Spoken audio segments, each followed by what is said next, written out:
How's it going, guys? Cody guys back again, dropping yet another video. Right, guys, still got the sol on the go. 2-line wedges, they're in there somewhere. There they are. Got to be done. Yeah, I'm still going to be covering Prison New, guys. This is in the Birmingham Live. Link in the description below, like I always do. And this is about self-harm at Winson Green Prison, or the Green, or HMP Birmingham.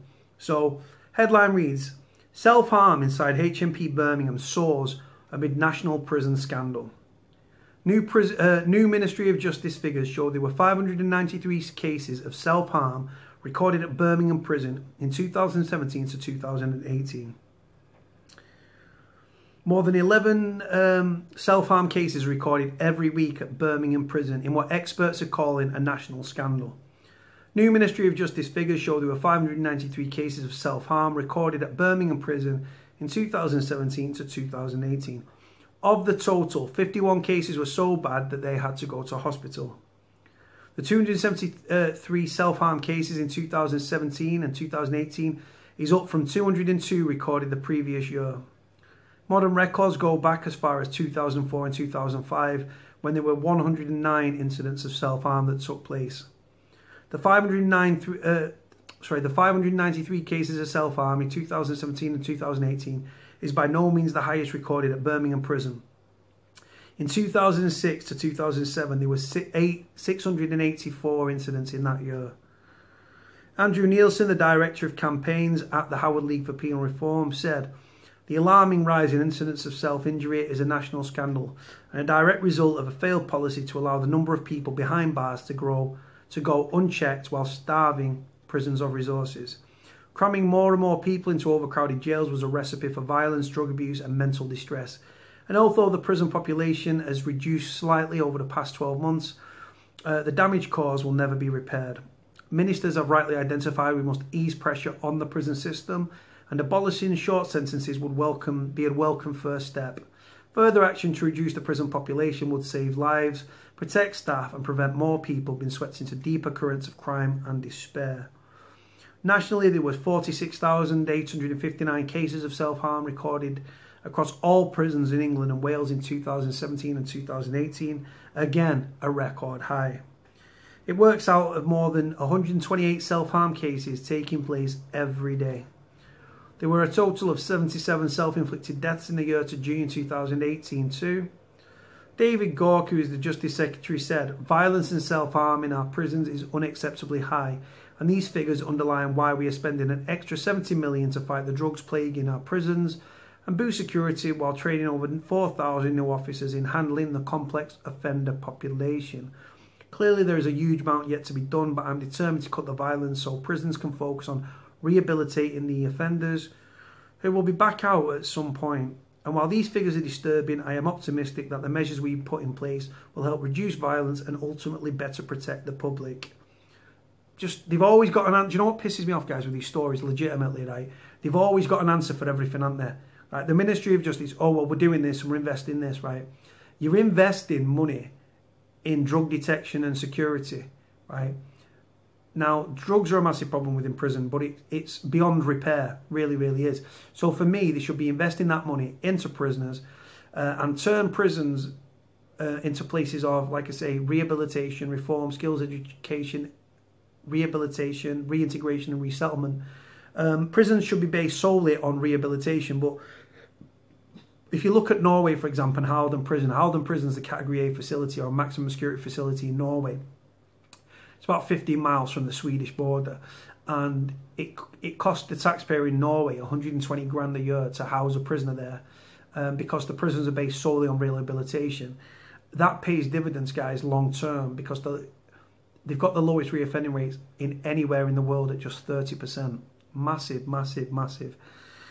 Prisons in the UK, guys, have never worked, and they continue to fail prisoners, prison officers, and prisoners' families alike.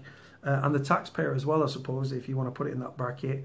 When you put prisoners with mental health issues in prison, or you lock people up for sustained amounts of period, like long amounts of time, what it does, if you haven't already got mental health issues, and a lot of prisons have, believe me, it starts mental health issues. I genuinely do believe that.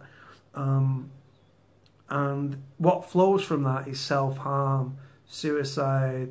I mean, some do it as a cry for help. Some people might be in debt because they've got on drugs and they're trying to get into hospital or get off the wing or get a prison move. So they slash up. Some people slash up just little cuts.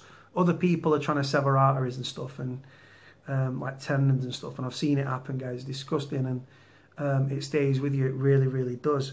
And like I say, people don't think that prison's a punishment. Prison is a punishment beyond belief. It's beyond words. What prison does to people psychologically, emotionally, physically, and psychologically is off the scale. It really is. Now, it doesn't sound much, does it, losing your liberty? If you've never lost your liberty, you can't relate. If you've supported somebody in prison, you can relate. But if you're someone from the right side of the tracks that's never broken the law and never been in trouble, and you think you're whiter than white and you've never made a mistake in your life, you can't relate to prisoners because you've never lost your liberty. If you've supported someone in prison, you know that roller coaster because you're strapped in front seat on that madness that is the prison. And if your relationship can survive prison, it can survive absolutely anything. It really, really can.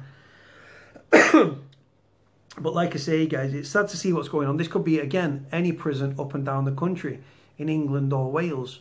Your warehousing and human warehousing, very susceptible and vulnerable people for the most part. A lot of kids in prison that have actually committed crime, but they've been a victim of circumstance. And like I say, we know right from wrong and stuff, but before most offenders have ever been offenders, they've first been victims. Growing up in care, sexually abused, physically abused, emotionally abused. Parents might have been addicts. I mean, they've got underlying mental health issues, learning difficulties. The list goes on and on and on. We haven't had the same chances as everybody else. We commit crime, but people don't see the root cause of offending. They just want to brutalise us and stuff. Wrong attitude to have. Because prison isn't there to respond to society's emotion. And 99% of prisoners, unless serving a whole life tariff, are going to be reintroduced into society at some point. It's how we treat them whilst they are in prison, how we treat them, right, whilst they are in prison, which will dictate and determine how they act upon release. And these people on the right side of the tracks that want to brutalise prisoners doesn't aid rehabilitation, nor does it act as a deterrent. If anything, it makes the problem worse. All you succeed in doing by brutalising prisoners and housing them in these conditions, in overcrowded, dilapidated, decrepit, run-down Victorian prisons. Not all prisons are Victorian, we know that. That just succeeds in demoralising, desensitising, dehumanising, and making you even more disenfranchised than when you enter the system. That creates monsters. And with fewer police on the streets since 1996, under that shit shower that are the Conservative government, the Tory government, it's a green light for criminals across the board to commit offences. Crimes are going unsolved and even uninvestigated. Frontline policing's down, community police stations have closed down, knife crime epidemic. It's literally a green light for criminals to go out and commit offences across the board, and the police are powerless to stop it.